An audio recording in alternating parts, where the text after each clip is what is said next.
नमस्कार दोस्तों, आज के हमारे इस वीडियो में हम आपके लिए आमल की एकादशी की पौराणिक व्रत कथा लेकर आए हैं। दोस्तों, आमल की एकादशी के दिन आंवले के पेड़ की पूजा की जाती है। ऐसा कहा जाता है कि आंवले के पेड़ में भगवान विष्णु का वास होता है। भगवान श्री कृष्ण ने गीता में कहा है, मैं वृक्षों में पीपल के समान हूँ तथा तिथियों में एकादशी के समान हूँ, जो मनुष्य के लिए कल्याणकारी है।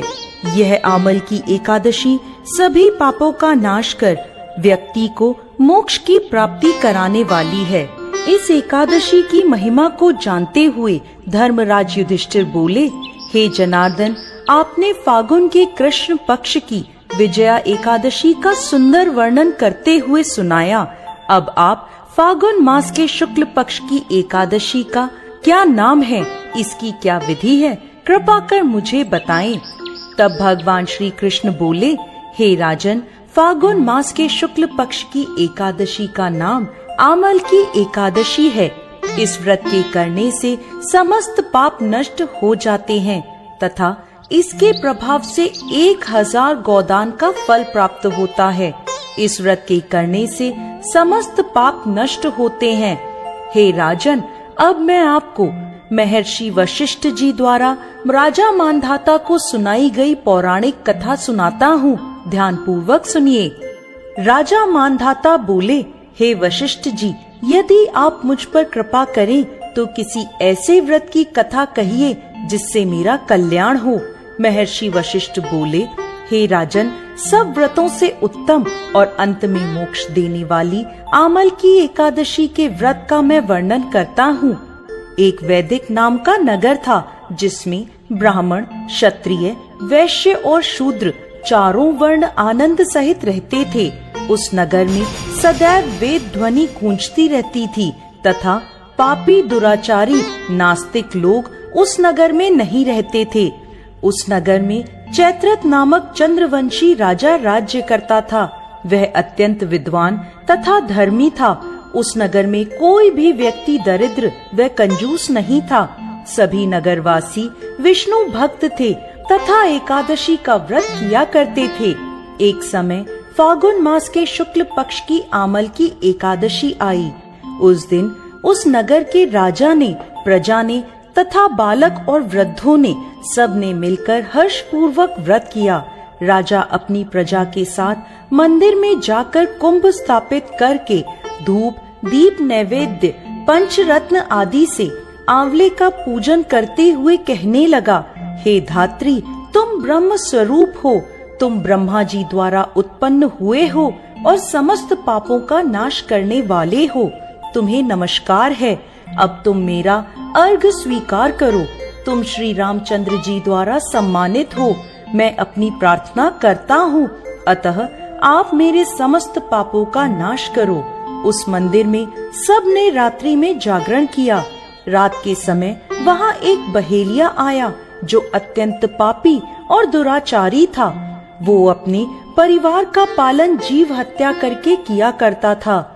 भूख और प्यास से अत्यंत व्याकुल वह बहेलिया उस जागरण को देखने के लिए मंदिर के एक कोने में बैठ गया और विष्णु भगवान तथा एकादशी महात्म्य की कथा सुनने लगा। इस प्रकार अन्य मनुष्यों की भांति उसने भी सारी रात जागरण करके बिता दी। सुबह होते ही सब लोग अपने अपने घर चले गए तो बहेलिया भी अपने घर आ गया।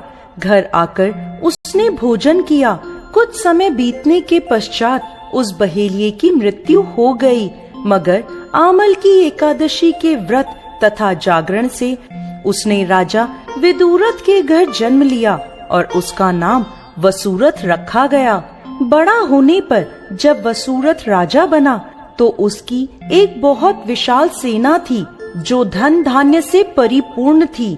वो 10,000 ग्रामों का पालन करने लगा। उसका तेज सूर्य के समान था। उसमें चंद्रमा के समान कांति थी। भगवान विष्णु के समान उसमें वीरता थी और पृथ्वी के समान वो क्षमा करने वाला था। वह अत्यंत धार्मिक, सात्विक, कर्मवीर और विष्णु भक्त था। वो अपनी प्रजा को दान आदि कर समान भाव से पालन किया करता था। एक दिन राजा शिकार खेलने के लिए गया।